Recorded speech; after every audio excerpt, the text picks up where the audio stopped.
안녕하세요. 아름다운 사람들 뷰티스쿨 종로 캠퍼스 헤어 강사 김미영입니다. 이번 시간에는 우리 국가기술 자격증에 대한 피부학에 대해 설명하고자 합니다.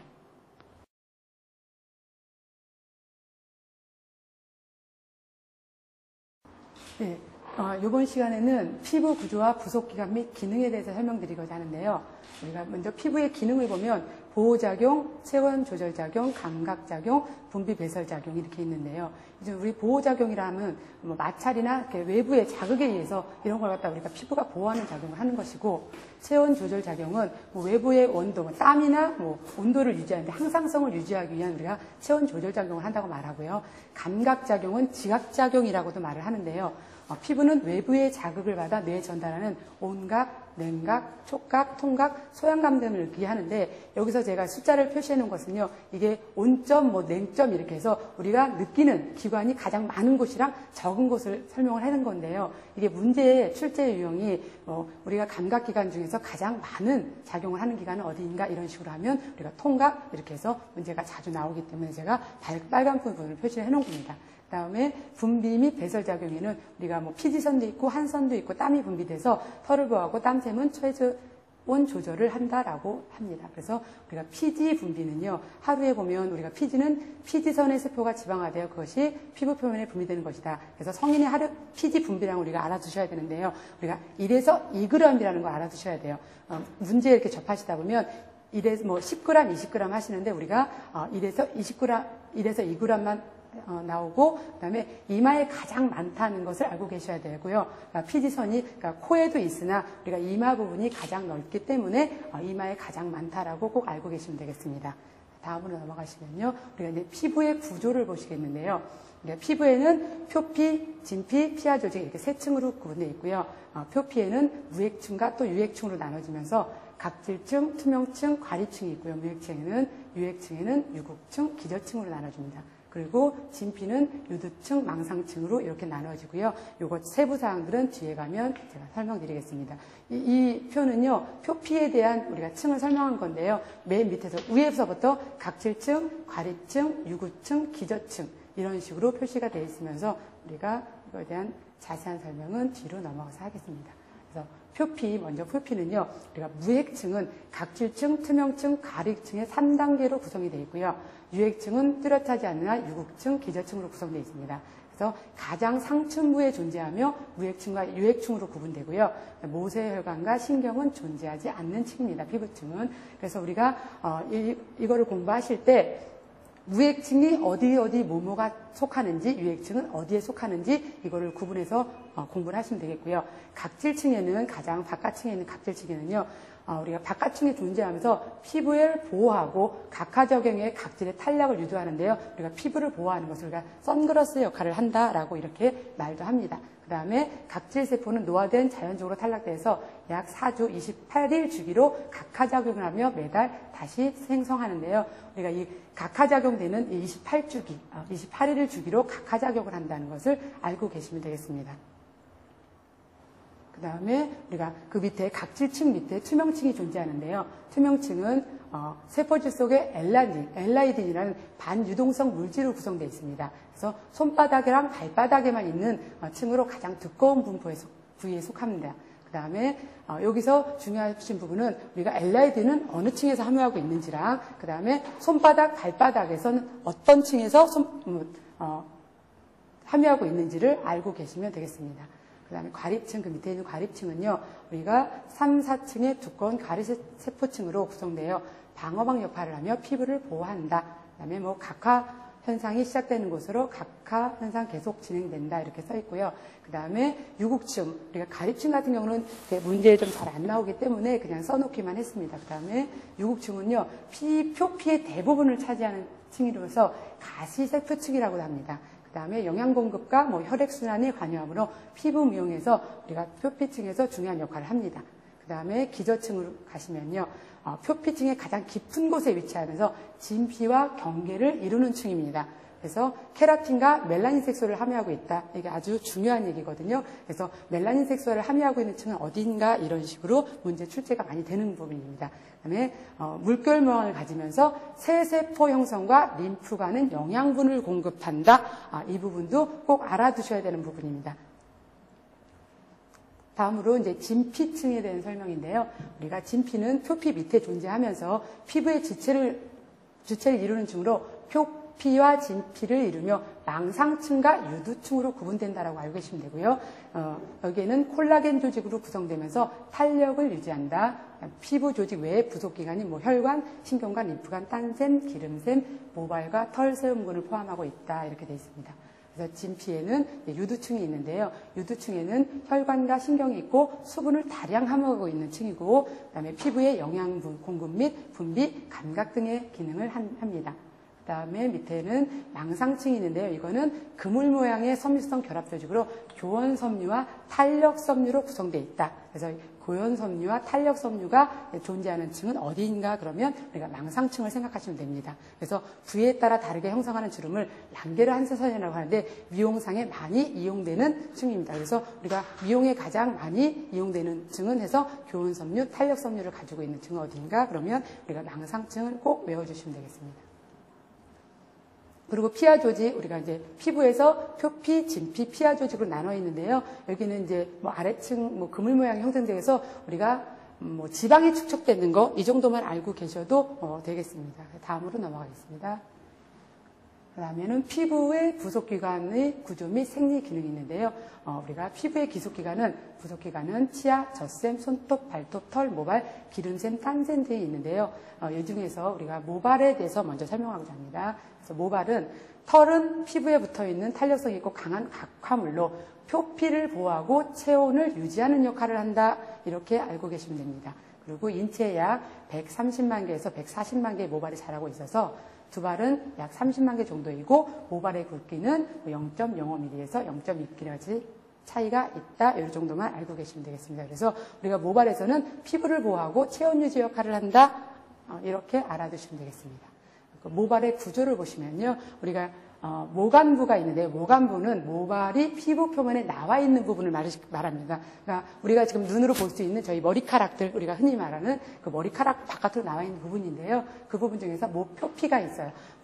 모발의 가장 표면에 있는 부분으로 각화세포가 기와처럼 겹쳐 있으며 모발 내부를 보호하는 기능이 있으면서 그 다음에는 이제 그 밑에는 피질이 안쪽에 있는데요.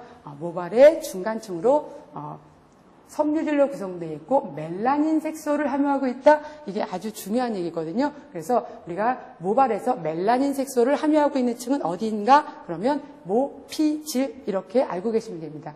그 다음에 모수질은요. 모발의 중심부로 기포가 함유되어 있어 보온 역할을 한다. 이렇게 알고 계시면 되겠습니다. 그래서 끝으로 이제 모근부는요. 우리가 머리카락을 딱 뽑았을 때 그렇게 동그랗게 이렇게 투명한 빛으로 감싸져 있는 그 부분 있죠? 뽑았을 때 그 부분. 그래서 모발이 피부 내부에 있는 것을 말합니다. 그래서 모근의 겉을 칼집지 싸고 있는 조직으로 모근을 보호하는 역할을 하고요. 모근은 모근의 아래쪽 끝에 모발이 자라는 곳이다. 그다음에 모유두, 제가 빨간 부분 다시 표시해놨죠. 이 모유두 부분 같은 경우는요.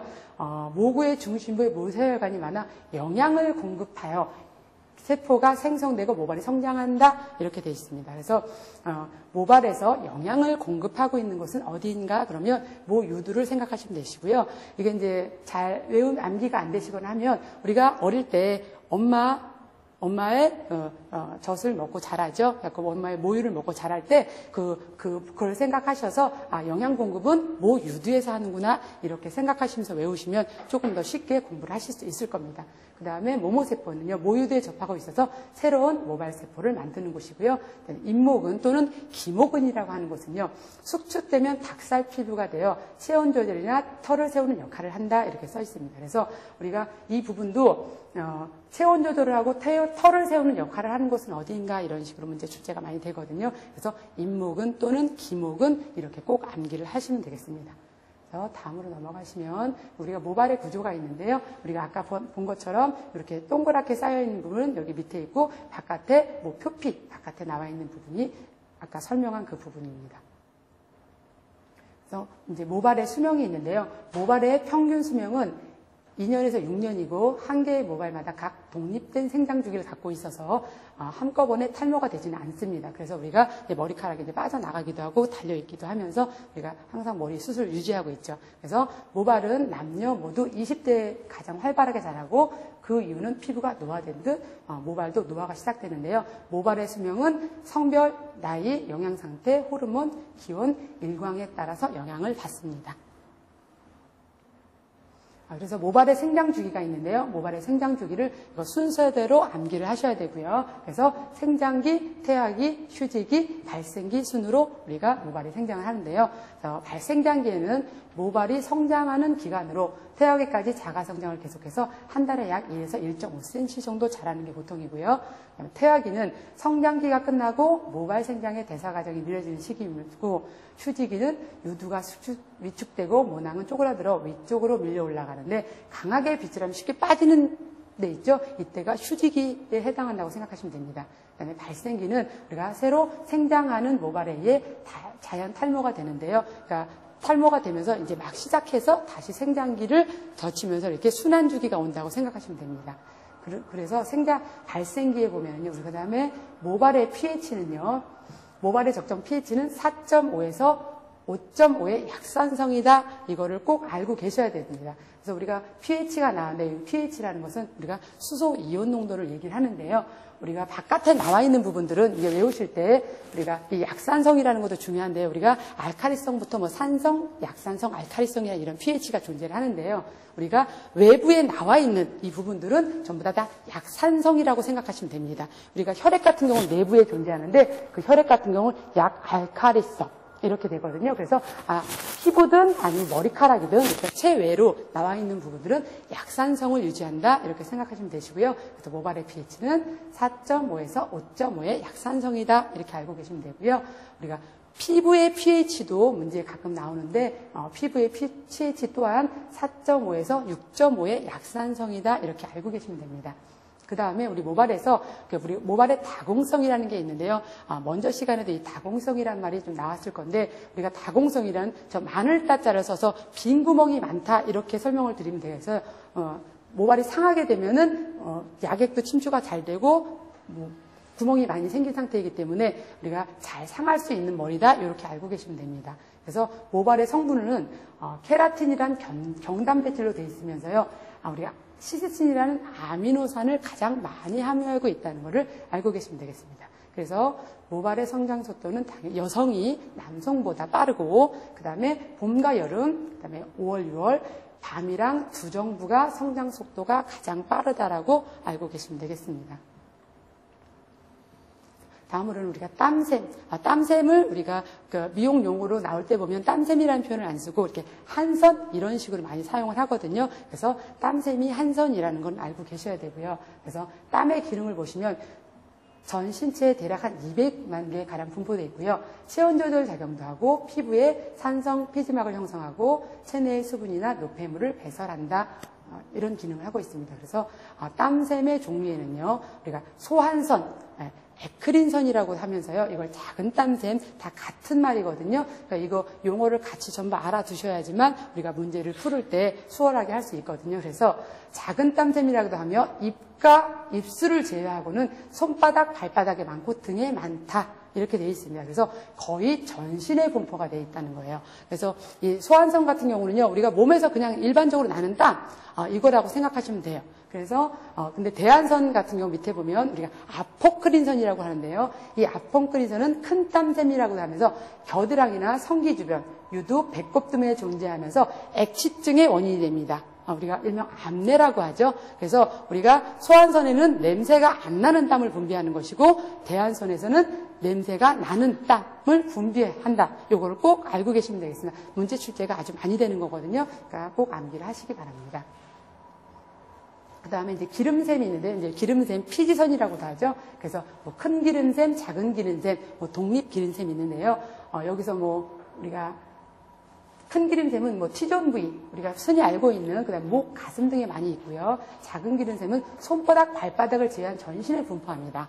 그리고 독립 기름샘이라고 해서 우리가 입술, 유두, 성기, 눈꺼풀 중에는 독립 피지선이 있다 이렇게 알고 계셔야 되는데요. 이것도 문제 출제 경향이 아주 많은 내용이고요.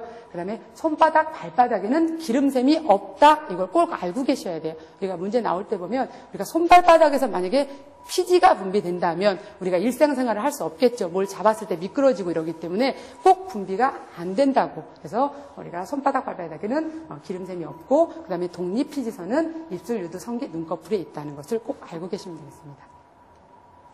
그 다음에 피부와 영양입니다. 비타민 및 무기질인데요. 우리가 무기질은요. 무기염류, 염류, 회분 또는 그래서 미네랄이라고 하는 것들 있죠. 이것들이 전부 다 무기질을 미네랄이라고 합니다. 그래서 체액이나 뼈, 치아 등의 성분이며 직접 에너지원은 되지 않아요. 저희 몸에. 그래서 그걸 꼭 알고 계셔야 되고요. 그다음에 신체 기능 조절에 있어서 중요한 역할을 하며 인간의 생존상 필수 불가결한 영양소이다. 이렇게 알고 계시면 되겠습니다. 다음은 비타민인데요. 비타민에는 우리가 지용성 비타민과 수용성 비타민으로 나눠볼 수 있거든요. 그래서 지용성 비타민에는 기름이나 유기용매에 용해되며 과잉 섭취 시 체내에 저장된다 이렇게 되어 있죠. 그래서 지용성 비타민이니까 너무 많이 섭취하는 게 아니고 적당량을 섭취하는 게 좋겠죠. 그래서 지용성 비타민에는요. 비타민 A, 우리가 흔히 레티놀이라고 많이 들어보셨죠? 그거를 얘기하는데요. 신진대사, 신체 성장, 신체 저항성을 길러주기도 하고 결핍 시에는 야맹증, 우리가 밤에 안 보이는 거 있죠? 이거 야맹증이라고 하는데 야맹증을 발생할 수 있고요. 성장방해랑 피부 각질, 그래서 각하작용에도 이 비타민 A가 영향을 미치고요. 홍반의 원인이 된다 이렇게 알고 계시면 되겠습니다.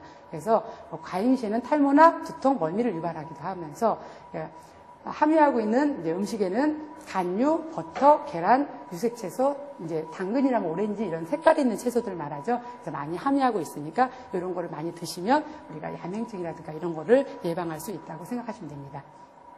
비타민 D. 비타민 D는요, 우리가 알고 있는 자외선 있죠? 자외선을 받으면 그냥 생성이 됩니다. 그래서 우리가 적당한 자외선을 이렇게 쬐면은 생성이 되는데, 이제 업무적인 특성상 뭐 많이 바깥에 나갈 일이 없이 뭐 지하라 뭐 이런 데서 일하는 사람들은 이런 영양분을 공급해서 우리가 흡수할 수 있으면 더 좋겠죠. 그래서, 결핍이 구루병, 곱사병이라고 그러는데 이렇게 등이 굽는 거 있죠. 그래서 우리가 골연화증을 유발한다 해서 우리가 비타민 D 같은 경우는 우리가 뼈 생성에 많은 도움을 준다 이렇게 생각하시면 됩니다. 그래서 우리가 자외선 주사를 받아서 생성되는 것이라는 것을 알고 계시면 되고 해서 버섯, 달걀, 양농 제품에 많이 함유되어 있다 이렇게 알고 계시면 되겠습니다. 비타민 E, 호르몬 생성에 도움을 주고 그다음에 결핍 시에는 불임증, 생식불능 등의 증상이 나타나고 항산화 작용으로 노화를 방지해주고 혈액순환을 촉진시켜주면서 우리가 이제 두부나 유색 채소에 많이 함유하고 있는 비타민입니다. 그래서 우리가 불임증, 뭐 생식불능 이런 게 나오면 비타민 E를 생각하시면 됩니다.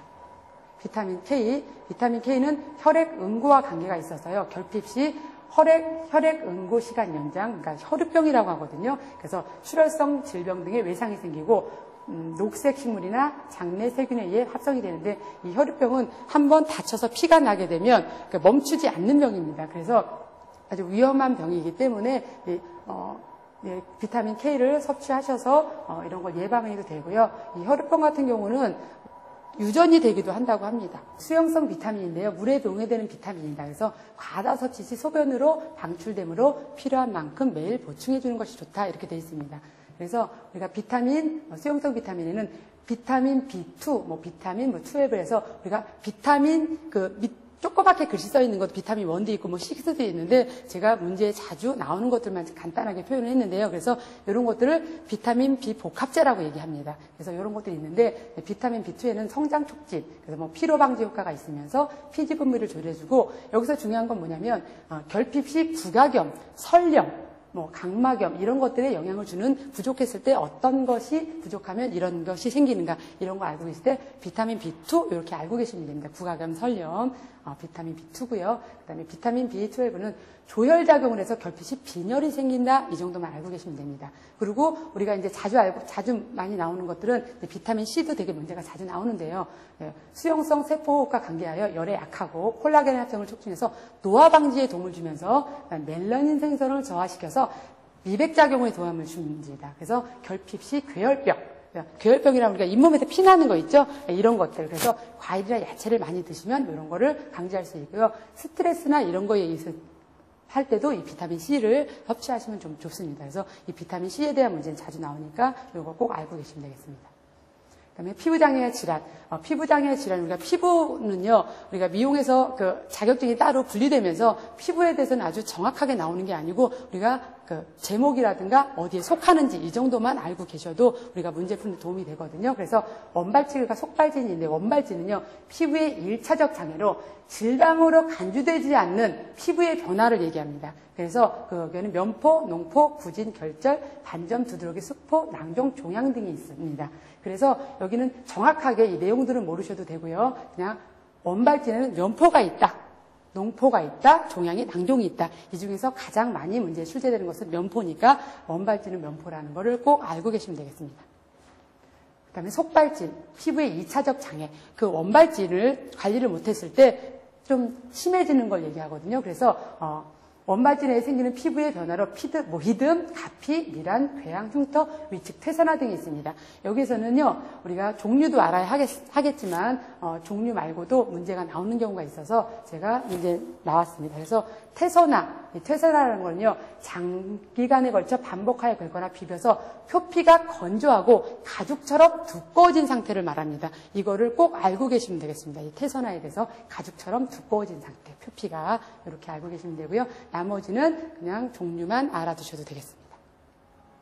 그래서 피부질환은 우리가 단순 포진이라고 해서요. 급성 수포성 바이러스 질환으로 입술이나 코, 눈 등에 발생하며 수포, 발열을 동반한 흉터 없이 치유되는 거. 우리가 피곤하게 되면 이제 입술에 이렇게 동그랗게 이렇게 올라오는 거 있죠. 근데 그거는 입술에서 지워지고 나면 상처가 하나도 안 남죠. 이런 거를 우리가 단순 포진이라고 합니다. 그래서 대상 포진 같은 경우는요, 수포성 발진으로 심한 통증이 동반되는 바이러스성 질환입니다. 바이러스성 질환으로 40대에서 60세 노화된 피부의 발생 빈도가 높다? 이러면 우리가 대상포진을 생각하시면 됩니다. 이 두 가지는 내용을 꼭 알아두셔야 되고요. 그 다음에 우리가 사마귀는 우리가 평상시에 알고 있기 때문에 한번 보시면 되고요. 우리가 소양감. 이 소양감은요, 문제에서 되게 자주 나오는 문제인데요. 우리가 자각증상으로 피부를 긁거나 문지르고 싶은 충동에 의한 가려움증을 무엇이라고 하는가? 이런 식으로 문제가 제출이 됩니다. 그러면 우리가 소양감을 생각하시면 됩니다. 그 다음에 홍반, 그다음에 치눈은 우리가 발바닥이나 발가락 여기 그냥 딱딱하게 굳어지는 거,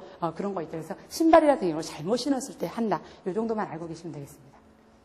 무좀, 우리가 무좀 문제, 흔히 여름에 이제 무좀 때문에 많이 고생하시는 분 많죠? 그래서 이런 거는 이제 곰팡이균에 의한 것이다. 그 정도만 알고 계시면 되고요. 주사, 이 주사도 중요한데요. 구진과 농포가 코를 중심으로 양볼에 나비 모양으로 나타나면서 모세혈관이 파손된 상태는 무엇인가? 이렇게 알고 계시면 된다. 그러면 주사, 우리 그 주사 부린다는, 술 먹고 주사 부린다는 얘기 들어보신 적 있으시죠? 이게 그 말에서 파생된 건지 모르겠으나 우리가 술 많이 드시는 분들은 코주입이나 이런 데가 빨갛게 많이 되죠. 그거 생각하면 이건 쉽게 외우실 수 있을 겁니다. 그래서 비립종은요, 이게 눈 주위에 안면 상반부에 위치해서 모공과 땀구멍에 주로 생겨서 이렇게 하얗게 동그랗게 생기는 건데요. 눈 주위에 생기는 것이다. 이렇게 알고 계시면 됩니다. 그 다음에 이제 화상에 대해서는요, 1도 화상, 2도 화상, 3도 화상을 구분할 수 있을 정도로 알아두시면 돼요. 그래서 빨갛게 그냥 붓고 자국이 남지 않는 것은 1도. 그 다음에 물집이 생겨서 자국이 남지는 않는데 이제 물집이 생긴다? 그러면 2도 화상이고요. 그다음에 3도 화상은 우리가 아예 궤양을 만들어가지고 이렇게 피부가 아예 없어진 것이죠. 이렇게. 그래서 1, 2, 3도 화상을 구분 정도만 하시면 되겠습니다. 피부와 강선. 피부와 강선은요, 우리가 자외선에 대한 걸 얘기하는데요. 우리가 자외선의 영향은 노폐물 제거와 혈액 및 림프의 순환을 촉진시켜 신진대사를 활성화시킨다. 이렇게 알고 계시면 돼요. 그래서 단점에는요, 피부가 자외선에 노출 시 피부의 산화작용을 해서 각질이 쌓여 급격히 노화가 진행돼서 기미 주근깨, 그래서 색소 침착을 하게 한다. 우리가 흔히 알고 있는 얘기이기 때문에 넘어가겠습니다. 그래서 우리가 UVA가 있는데 자외선에는요, 이 파장도 외우셔야 됩니다. 그래서 이건 자외선 파장인데 UVA 파장은 320에서 400mm의 파장을 가지고 있고 생활 자외선이다 이렇게 알고 계시면 됩니다. 그 다음에 UVB는 290에서 320의 중파장 자외선이고요. 지상에는 닿지 않는 자외선입니다. 근데 이제 피부 색소 침착 같은 것은 당연히 이루어지겠고요. 그 다음에 UVC는요, 200에서 290mm의 단파장 자외선인데요. 가장 강한 자외선이다. 이거 꼭 알고 계셔야 됩니다. 그래서 자외선 중에서 가장 강한 자외선은 우리가 파장이 짧아서 숫자가 작으니까 왠지 아닐 것 같은데 그래서 혼동하지 마시고 숫자가 작을수록 우리가 강한 자외선이라는 거 알고 계시고 요거는 오존층이 막아주기 때문에 우리가 닿지는 않거든요. 근데 요즘에 오존층이 많이 파괴가 되기 때문에 좀 주의를 해야 되고 피부암의 원인이 되는 것은 UVC다. 이렇게 알고 계시면 됩니다. 그다음에 우리가 자외선 차단 지수에 대한 문제들도 나오는데요. 자외선 차단 지수 우리가 화장품 같은 데서 많이 보셨죠? SPF라고 표현합니다. 그래서 자외선으로부터 차단되는 시간의 지속력과 피부 보호 정도를 수치로 나타낸 것을 말하고요. 차단 지수가 어떻게 해요? 높을수록 자외선에 대한 차단력이 높다. 이렇게 알고 계시면 됩니다. 중요한 얘기니까 꼭 외워두시기 바랍니다. 그래서 피부의 노화. 우리가 피부 노화는요, 노화란 나이 들에 따라 나타나는 퇴행적 변화로 인체가 지니고 있는 능력을 소진해가는 과정인데요. 이거는 이제 주름이나 처짐, 우리들이 알고 있는 것들이 많죠. 그래서 피지도 당연히 감소를 합니다. 그다음에 색소 침착도 많이 되고, 그래서 이거를 내인성 노화와 외인성 노화로 구분을 하실 수 있으면 됩니다. 그래서 내인성 노화는 그냥 유전적이나 그냥 나이, 그냥 늙어감에 따라서 되는 걸 내인성 노화라고 생각하시면 문제를 푸시면 되고요. 외인성 노화는 우리가 광노화라 그래서 우리가 피부 자외선에 많이 영향을 받습니다. 뭐 스트레스나 뭐 수면 이런 것들에도 영향을 받긴 하지만요. 그래서 이렇게 둘이 구분만 할 수 있으시면 됩니다.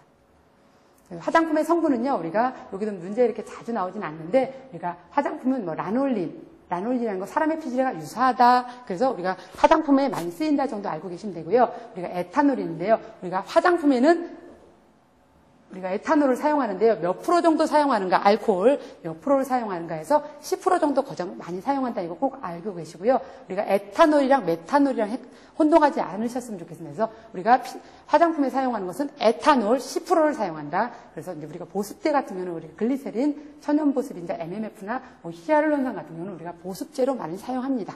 그 다음에 이제 계면활성제라고 있는데요. 계면활성제는 뭐 물과 고체, 기름과 뭐 해서 농축의 계면의 장력을 저하시키는 물질 이렇게 써 있는데요. 이건 이제 쉽게 생각하시면 우리가 거품이 나는 것들이 있거든요. 이제 계면활성제가 우리가 화장품에도 많이 사용이 되고, 그 다음에 샴푸, 린스, 이런 데 다 사용이 되거든요. 그래서 우리가 이 계면활성제는 여러 가지로 사용한다는 거. 그래서 OW용이랑 WO용이 있는데요. 이거 O는 오일의 약자고 W는 워터의 약자이기 때문에 물과 기름이 섞여서 된 거라고 알고 계시면 되고요. 그래서 OW용 같은 경우는 뒤에 W, 이게 물이 오일을 감쌌기 때문에 수분이 많은 거예요. 그래서 끈적임이 없이 사용할 수 있는 그런 거고, 그 다음에 WO용은 기름이 많아서 지성 피부라든가 이런 피부에 사용하는 화장품에 많이 쓰이는 원료로 사용된다고 알고 계시면 됩니다. 그래서 계면활성제에 분리해 보면요, 이온 계면활성제, 비이온 계면활성제, 양쪽성 계면활성제가 있는데요. 이거에서 이온 계면활성제는 양이온 계면활성제, 우리가 린스에 많이 사용된다는 것과 전경기 발생을 억제를 하기 때문에 린스에 사용하는 거고요. 살균 작용과 소독 작용이 있습니다. 그 다음에 음이온 계면활성제는요, 우리가 기포성이 우수해서 우리가 세정 작용을 하는데 사용하는 거 있죠. 샴푸, 그 다음에 클렌징 크림, 치약 이런 부분에 많이 사용합니다. 클렌징, 폼클렌징. 비이온 계면 말들에 비이온이에요. 그래서 안전성이 높아서 우리가 화장품에 많이 바르는 화장품에 많이 사용하는 겁니다. 그 다음에 양쪽성은 두 개를 다 가지고 있기 때문에 세정 작용이 있으면서 피부에 자극이 적어서 베이비 샴푸에 많이 사용합니다. 그다음에 화장품의 제조에는요, 우리가 에멀전이라는 게 가끔 나오는데요. 아까 계면활성제에 대한 얘기 나왔는데요. 이렇게 에멀전, 우리가 말하는 로션 있죠? 이 로션 할 때 이런 거 계면활성제를 섞어서 아까 말했듯이 유중수용이랑 수중 유형을 구분하실 수만 있으시면 됩니다.